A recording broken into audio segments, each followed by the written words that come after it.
I'm sorry. Hello, fellow hunters, and welcome to a little bit of monster lore, fun, ecology, creepiness, and really, I want to focus on 3 monsters today. 3 monsters that actually are so much worse than they seem, and let's be honest, they already seem pretty bad. And by bad, I mean nightmare fuel, terrifying. If you woke up with one in your bed, well, your house would be destroyed because they're quite large, actually. So I don't know how you'd get into that situation. Look, I don't like that I had to try and find something like that on Google. So, what I want to put down then is that there are 3 monsters that are full-on large monsters, normal fights, you know, all good, that are, technically speaking, babies, which implies really, really horrifying things if we were to assume the adult version, and I think that's very cool. There's a lot of little gems like this across the monsters where there is so much more than we see, so much beneath the surface, and if you look that little bit deeper, well, the void stares back. So first up, Gobul! Hi! Gobul is one of my favourite monsters. He's quirky, he's silly, he's fun, he's basically just a huge mouth, he's an anglerfish combined with a pufferfish, and he really is quirky. He's very much unique unto himself, and oftentimes they do make the best monsters. When you can't really say, oh, Gobul, that's just like a you know, when you can't say that, it really does mean you're in for a treat, and while I wouldn't eat them, they are indeed a treat. So they're a leviathan, but they're very much not snaky, writhy live like they tend to be. He's just a blob. He really is just a blob that walks around so awkwardly on land, the lanternfish wyvern. And he spends his days burrowed into the sand in the murky rivers and streams of jungly areas, of foresty areas, nice grassland areas that are close-ish to the seas. And there it will wait, it will be patient, it will do the classic bait. Oh, you went too near to my bulb! And then you are, well, being digested. And he is just full of weaponry. He has whiskers to sense the world around him. He has noxious, toxic spines that can extend out of him. You really don't want to give him a hug. His tail is an array of paralytic quills. His mouth, needless to say, is lined with razor-sharp teeth. He has general spikes all over him. His body is incredibly impact-resistant, squishy, boingy, you could say. And then, of course, on top of all of that, his lantern can, well, and blind everyone around him. He really is a melting pot of, alright, we just need to put stuff, alright? We want spines and bombs and paralysis and blinding and big mouth and teeth and sensing and squish and and it really is reminiscent of the freakishness of our own deep sea creatures, their alienness, their just unearthly kind of vibe that you get from them, that you don't want them anywhere near you. And there is a reason for that, because truly he is a deep sea creature. He's not supposed to be so close to the surface, not supposed to be buried in riverbeds. And the reason that he is, well, you probably guessed at this point given the premise of this video, but because he's a baby, an adolescent, real Gobul, because you're not real till you grow up. You are looking at absolutely colossal size, living in the deepest depths of the Monster Hunter World ocean, with Cadeus swimming gently above, Abyssal Lagiacrus crackling by. You have adult Gobul that can only be posited just how ferociously large they get. And that is absolutely ridiculous, because the baby ones are quite passive. They just hide and feed, and the reason they are doing that is because they are baby ones. To them, they're vulnerable, so they're not aggressive, they're not going around fighting everything. They just passively go where it's safer in the shallow waters, slowly grow, slowly build up the strength, and then once they reach a certain size, swim back down the river into the sea and start their deep sea life. Does the idea of this thing, but big enough to compete with the likes of Cadeus, not just send shivers down your retractable spines? I mean, human skin? Because I am also human. Yeah, next up, well, the intro might have given that one away. Nerscylla, yes indeed. And I hear you ask, Nerscylla? And I answer you, Nerscylla. Nerscylla, then, is the only Temnoceran in the entire game, and that is a shame. Well, her and her subspecies. And please bring Nerscylla back and put her in the Rotten Vale. Having a creepy spider crawling over the walls of corpses is a match made in, well, not heaven, I guess, hell, and it's something, now they have said that doing the six-legged, skeletons is a little bit challenging, and I feel like, come on, you can do it, you've done it before, Monster Hunter 6, there better be the bugs, the frogs, the crabs. Get the weirdos that are lovely back in, please. It's literally the only, well, not the only, but by far the biggest disappointment of World in Iceborne. Just that lack of quirky, weird spice from the monsters.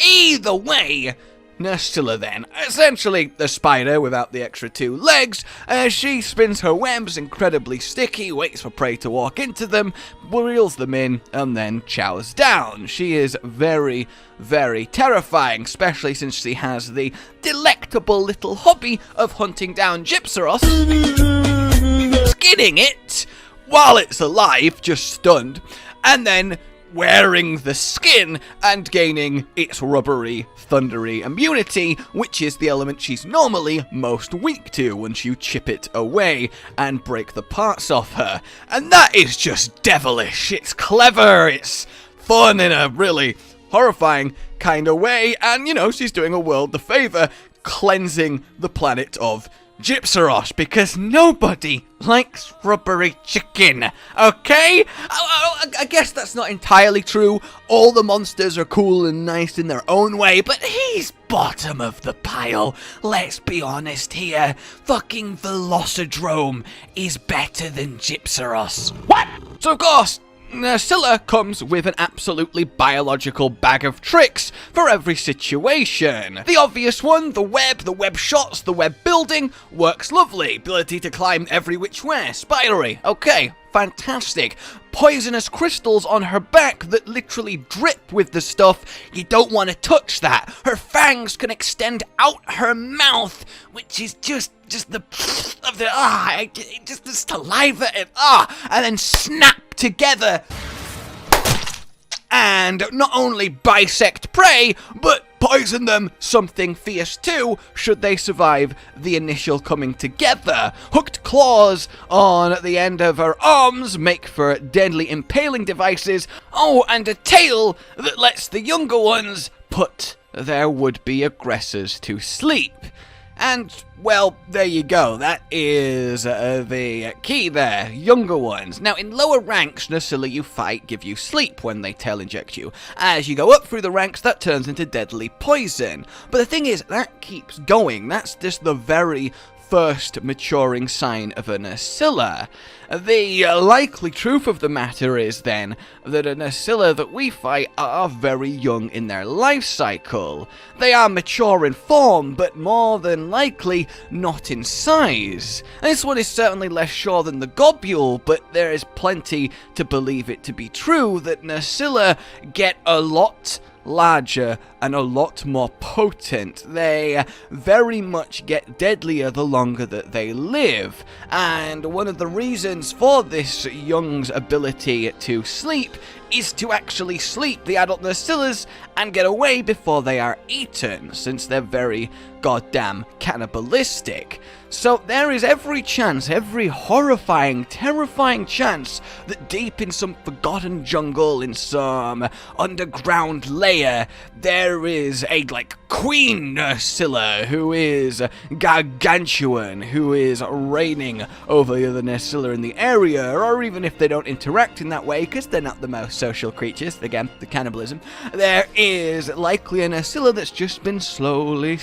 growing and growing and growing, and, well, is something out of your worst nightmare fuel. And I think that is absolutely incredible, because they do have a little bit of a habit of snatching away random humans as well. Not hunters, they just go and target casual people as they're walking about their day, and then they're never seen from again. So I think that is fantastic. There is definitely room in the future for a Elder Dragon level like Atalkar. Atalkar is clearly Elder Dragon level, stronger than a lot of them, but it's technically not an Elder Dragon, it's a insect monster, so you could have a Nerscylla that is very much developed, live to be ancient, that is its own maybe variant or becomes its own species, classified different, like how Shagaru Magala is an adult Gormagala, but is classified as its own thing, and you have it as Elder Dragon level, and this spidery monster. That would be so incredible. So yeah, imagine what a Nerscylla that actually gets left alone for long enough ends up growing into. Imagine the size of that terrifying spider. Finally then!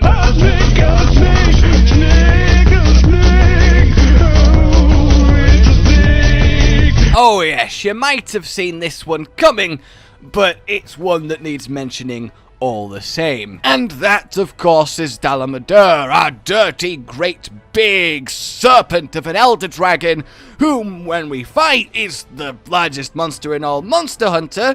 Well, Zora's got him beat in bulk, but in terms of pure length, so it's weird to say that, well, that one's actually kind of tiny compared to, well, what they can become. And that was revealed with Monster Hunter World. This isn't a secret, something that was talked around a lot when the game first came out because of the Rotten Veil and the, well, Dalamadur skeletons that literally make it. But the scaling on them is absolutely colossal. Isn't that right, past me? This is one of its vertebrae. This is just a section of its spine. Okay? And if we put a Radoban next to it, it's about the same length. This is a rough guesstimation. Nope. You know, I'm using units of Radoban. We know Radoban is around 18 meters long. So that means one section of spine on an adult Dalamadur is 18 meters long. And if we look at the skeleton of a snake, we can see that each bit of vertebrae isn't really taking up that much space in the grand scheme of the body. Imagine if each of these little sections are 18 meters long. Yeah! So, we can use this to work out the diameter of what should be an adult Dalamadur. And it's about 60 meters. Yep, a snake that's 60 meters thick. And if we compare this to Titan Boa, the largest snake ever to have existed, at least as far as we know, it had a diameter of 1 meter and grew up to 15 meters in length. Now, snake width to length isn't universal a ratio, but it's as good as we're going to get. So at minimum, a adult Dalamadur is 1,000 meters long.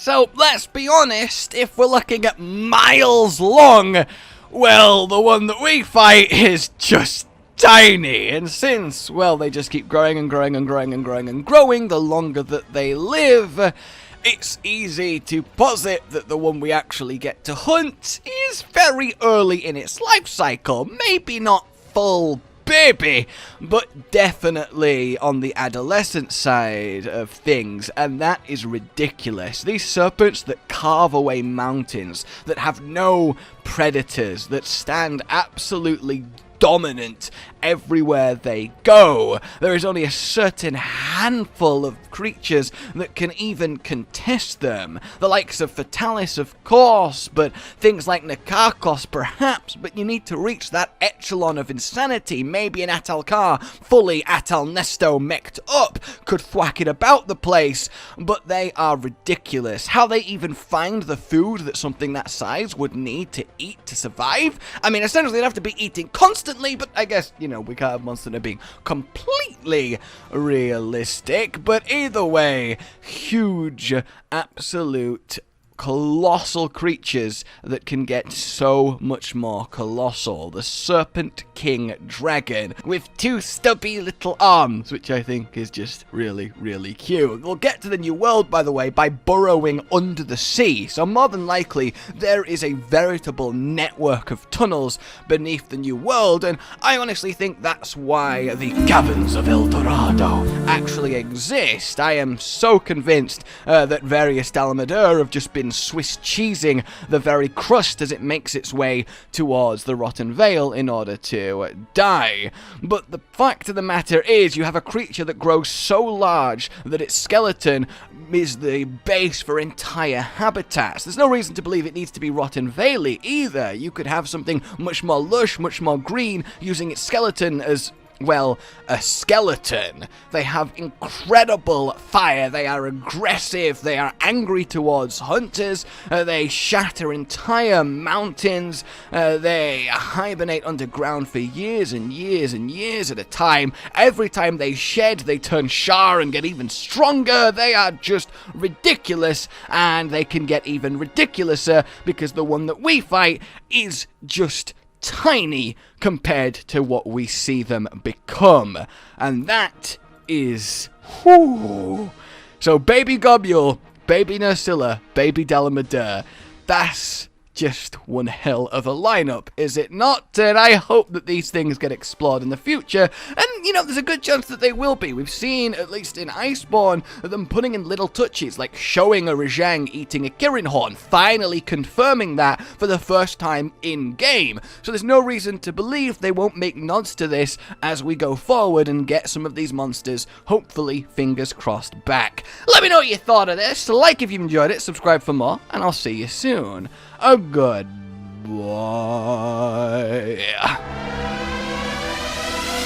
Rage Gaming with the video float. But that's all that's really relevant at the mo, but I'm still gonna leave this up so you patrons know that I love you even though the outro's no longer that kind of relevant. But the new one's being worked on and it's gonna be a truly badass song, and don't worry, I won't be doing any rapping on it. I'm gonna go now. This was shit.